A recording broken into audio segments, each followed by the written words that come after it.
Back with Jim Cox, Branson Collector Car Auction. How you feeling today? Tired. Yeah. Maybe Been a lot going on. Yeah, tell me about it. Well, by now you've seen the car, Yes. and I guess the question is, where did that come from? Because it doesn't look like anything else that we usually do. And what it comes from is the fact that I'm a huge fan of the Indianapolis 500. And I have been since I was a little kid, listening to it on a crystal radio set. You have no idea what that is. But, No. back when I was a little kid in Iowa, I used to listen to the Indy 500. I just huge fan of the Indy. And over the years, I studied Indy. I kept track of Indy. I quote all the statistics of Indianapolis, and from Ray Haroon, who was the first winner, right up to how many laps did Danica Patrick lead. I love Indianapolis and the racers and the cars. Well, I've contributed a lot to the museum over the years and go to the meetings and stuff like that.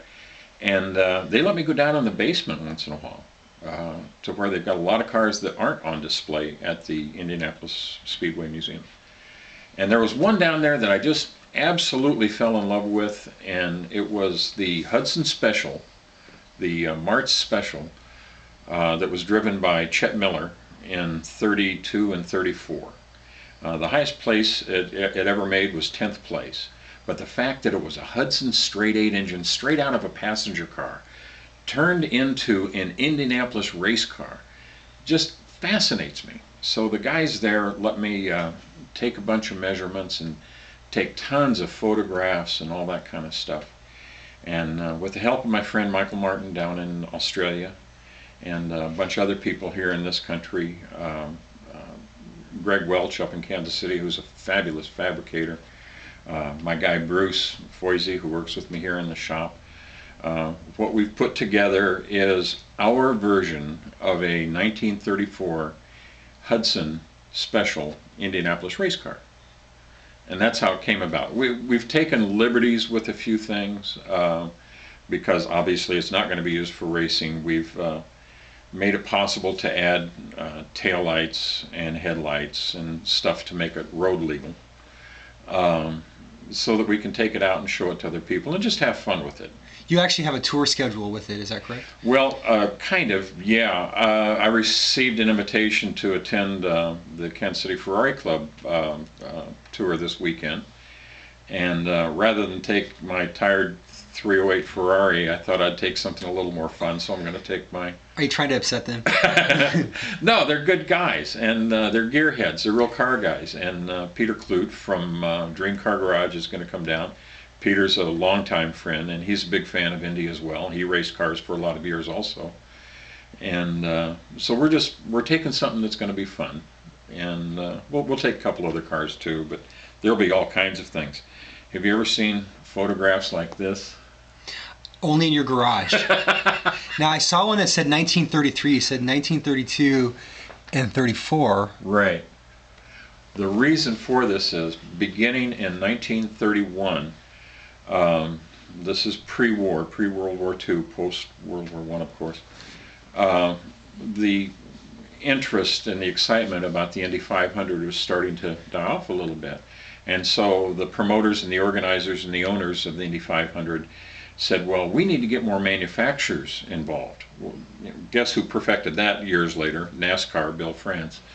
So what they did was they went to all the car manufacturers back then. There were a lot more back then. They went to Cadillac and to Packard and to Duesenberg and to Hudson and to Ford. And all of these specials came from participation of the manufacturers with individual race teams. And so that's why we had a Hudson Indy race car. That's how it came about. And by having the manufacturers involved in the race, then more people were interested because, well, I drive a Hudson, I drive a Ford, there's a Hudson racing at Indy. This is exciting. So that's what turned things around a little bit back then. Was that one of the first Hudsons? No. Hudson was made long before that. To be in the race? Yeah, 31 was. Yeah, that was the first, 1931 was the first Hudson to race at Indy. It didn't finish. Wow. Speaking of which, yeah. I noticed when you took the car out of the garage to drive it the first time, your mechanic, Bruce, I mean, he was so upset. You were topping that thing out, rolling down the road here. And he said the car hadn't even had 30 minutes on the engine, and you were just speeding down the road. Are you? I have a very bad habit that he hates. When we're working on cars, even very special cars, once they're running, once they've run for 15, 20 minutes, once I know I've got oil every place there's supposed to be oil, when I get in the car, I drive the car. You mean you drive it fast? Yeah, yeah. That's just something I've done my whole life. Every race car I've ever had, every street car I've ever had, I can go out and buy a brand new car. As soon as it's run in a little bit, forget this 3,000, 5,000 mile break-in business. That's silly. You're breaking in right away, real quick. Get in, sit down, hang on, shut up. Let's go. What was it like driving it for the first time? It was scary. It was really scary. The car is very, very light. It probably only weighs 1,400, maybe at the outside 1,500 pounds. And that's a 255 cubic inch straight 8 cylinder engine with 2 Stromberg 97 carburetors. And so that's a lot of power for the day and not much weight. And that's what makes speed, by the way, in case you didn't know. It's horsepower versus weight. And so there's very little weight and there's quite a bit of horsepower. It really goes. Okay, now you're bringing it down to Eureka Springs this weekend. Eureka Springs this weekend. We're going to go out on a couple little tours. I don't know if I'll use it all 3 days or not. And then next weekend, my buddy over in Grove, Oklahoma, Rex Gardner, is starting a new rally. And this is a time, speed, distance rally. A lot of people are familiar with the Great American Race, or the Great Race, that's now sponsored by National Guard. Well, that race promotion company has since been bought by another company out in California, and it's becoming, quite frankly, very West Coasty. It's going to involve tuner cars and hot rods and stuff like that. So for us... Wait, Jim, aren't you from the West Coast? Sometimes. Okay. Depends on who I'm talking to. I was born in Iowa, raised in Kansas City. Yes, I did live on the left coast for a long time, but that's irrelevant. I've been here for longer. Anyway, I won't tell anybody. Please don't. Keep it a secret. That's why I act like this. There's going to be a time, speed, distance rally starting out of Grove, Oklahoma next weekend. So we're going to take the car down. We're not going to compete with it because it's not ready to compete. It hasn't had all of the shakeout and everything. But we'll take it down as a display. I'm one of the sponsors of the rally. Champion Performance Additives, we got them to be one of the sponsors of the rally. And hopefully, and this is actually the news, Darin, hopefully we're going to take this time, speed, distance rally for antique cars, and in 2007 we're going to bring it to Branson, Missouri. Oh, wow. And it will become a hub rally. A hub rally is you start at point A, go out to point B, come back to point A. Next day you start at point A, go out, come back. So it'll be 3 or 4 days of time, speed, distance rally, with the hub of that rally every day being Branson, Missouri. Wow. So that's a pretty neat thing. That is pretty cool. Yeah. Are you supposed to let that information out, or is that a secret? I'll do anything I want. Right. It must be nice being you. I mean, I don't get cards from the president. I was very upset on my birthday. You what? Well, I noticed that you had a happy birthday card from the president up there, and I just... It's either from the President Bush or my sister-in-law. I don't know. Here's the thing that I don't get. Besides that part. I watched you in the garage yesterday talking about fabricating new parts for a car you're going to drive down in a couple days, or tomorrow, right? Yeah. How do you do that? How can you possibly go from manufacturing the car to driving it in 48 hours or 24 hours? You're not a mechanical person. No. I'm a mechanical person, so's Bruce. Cars, automobiles, bicycles, motorcycles, airplanes are designed by human beings. They're engineered by human beings. They're built by human beings. They're made of steel and iron and some now plastic and aluminum. They're designed by people, made by people. If you understand the mechanics and if you understand how a car works, it's no big deal. If you need, a new brake pedal, make one. If you need a different intake manifold, weld it up. If you need gaskets for, an exhaust manifold, make it. Jim, I think that's uniquely you. No, there's lots of guys that can do it. Okay. You wait and see. When we bring that rally to Branson, Missouri, you're going to see guys, one of my heroes, a kid named Greg out of Oklahoma also, who won the Great American Race last year. Greg is, I think, 25 or 27 years old. And he won the Great American Race last year. And he built the car from scratch. And he's young. And you'll see guys even older than me. I know that's hard to imagine because back when I invented dirt, there weren't many people around. But there's guys older than me, and we love cars. We grew up with cars. We play with cars all of the time. We're fascinated with the automobile. We're fascinated with engines. Did you know an engine is just an air pump? No, you didn't. But we're fascinated with this stuff, and so we've learned how to do it.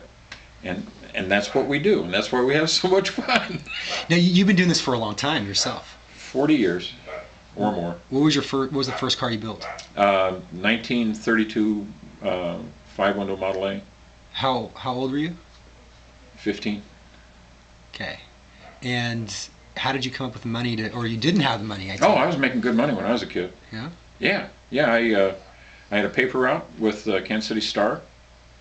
I worked in a geological laboratory as a tech when I was 15, and I made good money.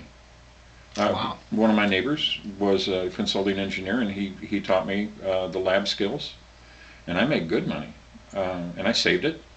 My first car cost me $50. Come on, geez. And every guy my age, his first car cost him $50. That's what we used to do back then. We buy a car for $50 and fix it up, and make it run, and drive around, and really cool. Okay, I noticed there was some clunking sound. It seemed like there were some very serious mechanical issues. Yeah, there's some issues. It's got triplex brakes in front, duplex brakes in back, meaning there's 3 brake shoes in the front wheels. There's 2 brake shoes in the back wheels. There's also a thing called pinion lash, and that's where the axle goes into the differential, and there was too much slop there. We've cured that. We cured that last night. The leading brake shoe was not grabbing. The trailing brake shoe was grabbing. It doesn't have disc brakes. It has drum brakes. So yeah, we had some issues, and it was banging around a little bit. We had taken, originally the car had 7 leaf springs in it. When we were building it, we took it down to 3 leaf springs. We had to add back in 2 of them yesterday, and we may add another one today because it got too soft in the rear end, so the body mounts for the that are attached to the chassis were dropping down and hitting the drive shaft. That's not a good thing. No. So we added springs, lifted the body back up another 1.5 to 2 inches, stuff like that. These are the little bugs that you got to work out to make it work. Just little bugs.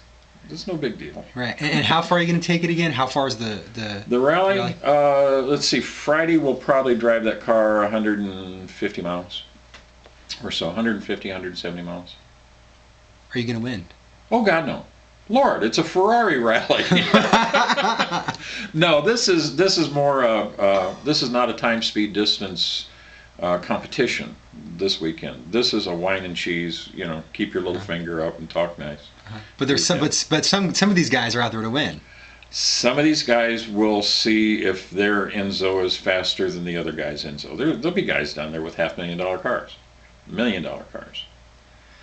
Ferrari people are different people, but they love their cars. They may have a lot more money than you and I, but they love their cars. I want a Ferrari too, so what? Doesn't mean anything.